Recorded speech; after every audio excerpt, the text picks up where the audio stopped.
Hello, and welcome to Adventures with Edu-Katie. Today, we are going to learn all about bats. Now, bats are actually of the order of Chiroptera, which means hand wing. So if y'all actually look at their skeleton, you can see that where their wings are is actually their hand. Okay, so when a bat flies, they're actually flying like this. So in between all of their fingers, they have webbing that helps them to fly, and they are actually nature's only flying mammal.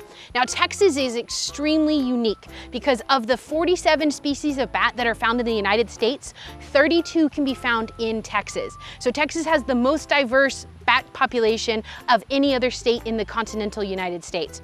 Now, bats are very, very important, and sometimes they get a bad rap.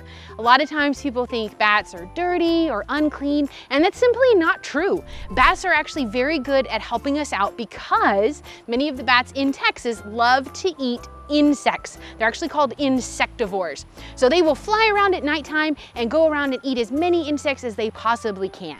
Now, if we zoom in on their skull, you guys can actually see that they have very, very sharp teeth to help them to bite through the exoskeleton of all of the bugs that they're eating.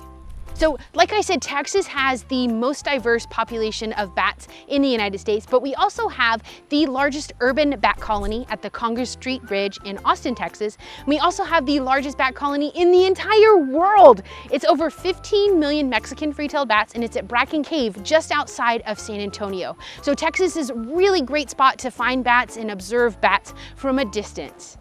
So bats are a nocturnal species, and to help them to find their way and find their prey at nighttime, they use echolocation. Echolocation allows them to hear where an object is so that way they can avoid it or catch it. Many bats in our area in Texas are insectivores, and they will actually use echolocation to find and pinpoint where bugs and insects are in the sky, swoop up, catch that bug, and then gobble it on the fly. Talk about fast food, right? So you might be thinking, you know, San Antonio and Austin, that's a really long way to go look at some bats.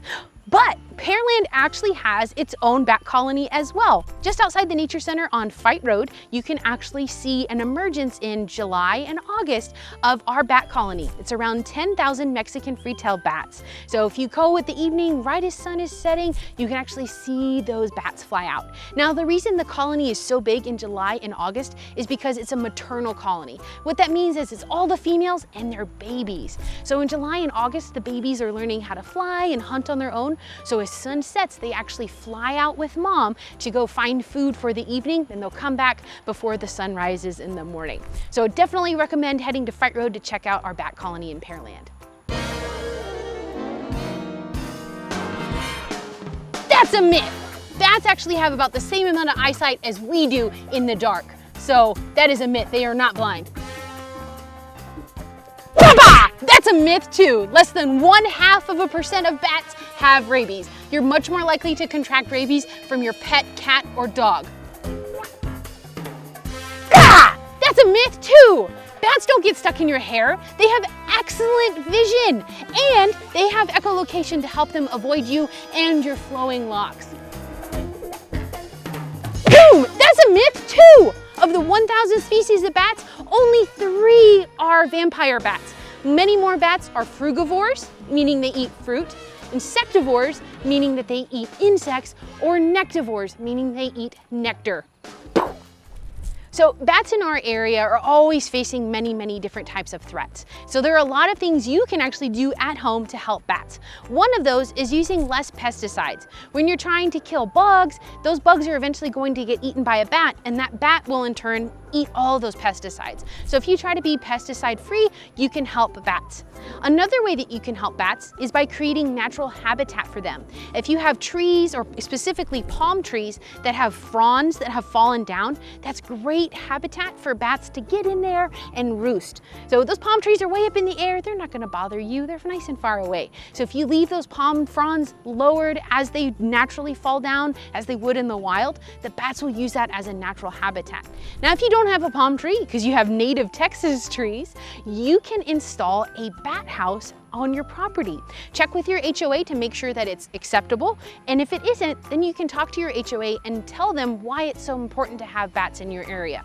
Around the Dolores Finnick Nature Center and the John Hargrove Environmental Complex, we've actually installed several bat houses that you can see along the trail. Now those bat houses are placed quite high in the air, and they're always located near a body of water. After roosting all day, bats are thirsty when they go out for their nightly hunts. So going near a body of water to build that house is perfect for the bats. The Nature Center, we've got 2 large ponds where bats can get a drink on the go, and then they can go to find their food.